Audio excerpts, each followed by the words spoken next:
কেন আজকে তারা আর্তনাদ করছে? কেন তাদের পরিবারে যারা আজকে স্কুল কলেজে পড়ে তারা বেতন দিতে পারে না? কেন তারা আজকে ফিরে যাচ্ছে সেই নিরন্ন দুঃখের গ্রামে? কেন আজকে তারা হাহাকার করবে? কেন তাদের জন্য আজকে রাস্তায় দাঁড়িয়ে সরকারের কাছে আমাদের দাবি তুলতে হচ্ছে? এই কেনর উত্তর কি এই সরকার দিতে পারবেন?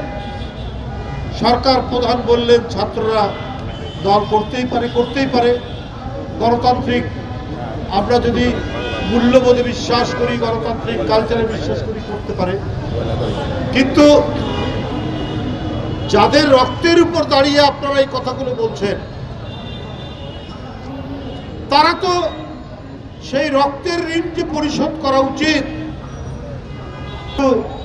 যাদের রক্তের উপর দাঁড়িয়ে এই সরকার, যাদের রক্তের উপর দাঁড়িয়ে আজকে ক্ষমতার বস্তুতে যারা আছেন, তারা তো গণতান্ত্রিক শক্তির সমর্থিত।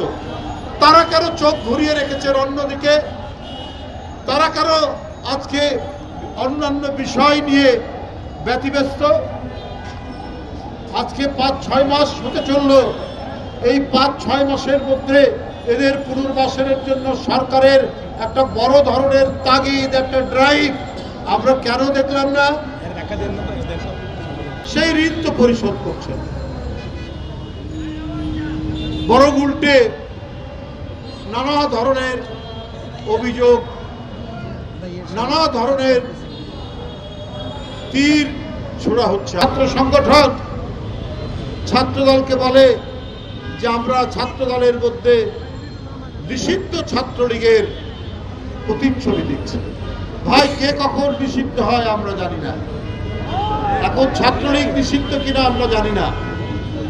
ছাত্র শিবিরকেও নিষিদ্ধ হতে দেখেছি এক সময়।